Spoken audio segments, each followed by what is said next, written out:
Cegah ketidakadilan baru.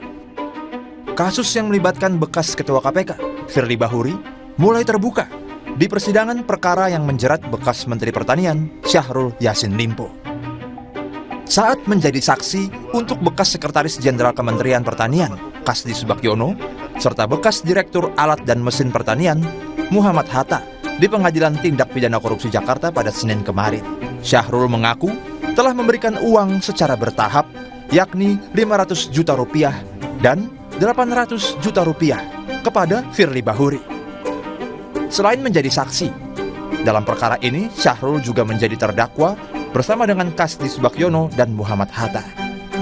Syahrul didakwa memeras, memotong pembayaran pegawai, dan menerima gratifikasi hingga 44,5 miliar rupiah pada Januari 2020 sampai Oktober 2023.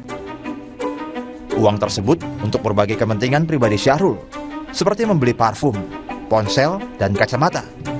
Keluarga Syahrul juga menikmati uang itu, antara lain untuk pengadaan mobil, perjalanan ke luar negeri, dan perawatan kulit.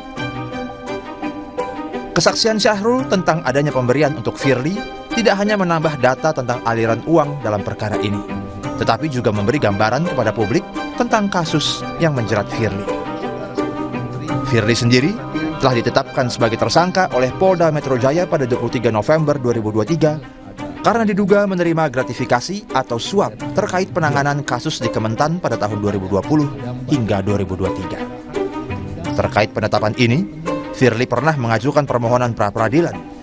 Pada 19 Desember 2023, Hakim Tunggal Pengadilan Negeri Jakarta Selatan, Imelda Herawati, telah menolak permohonan pra-peradilan tersebut.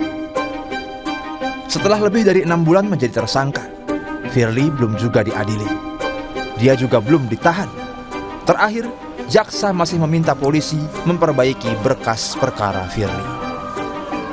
Menjadi tantangan Polri untuk segera menyempurnakan berkas Firly, sehingga kasus ini dapat segera dibawa ke pengadilan. Langkah cepat ini dibutuhkan tidak hanya untuk menjawab rasa penasaran publik atau menjaga kepercayaan terhadap profesionalitas Polri dalam mengusut kasus ini, tetapi juga terutama agar keadilan dapat segera diwujudkan. Lambannya penyelesaian kasus ini dapat menjadi ketidakadilan baru. Hal ini karena keadilan yang tertunda adalah bentuk ketidakadilan. Survei Kepemimpinan Nasional Kompas periode Juni 2024 menunjukkan, di tengah melejitnya kepuasan terhadap kinerja pemerintah, apresiasi pada penegakan hukum masih stagnan. Kasus-kasus hukum yang belum tuntas seperti kasus Firly menjadi salah satu penyebabnya. Dalam survei itu, tingkat kepuasan pada bidang penegakan hukum ada pada angka 57,4%, sedikit menurun dibandingkan dengan hasil survei 2023 yakni 58,3%.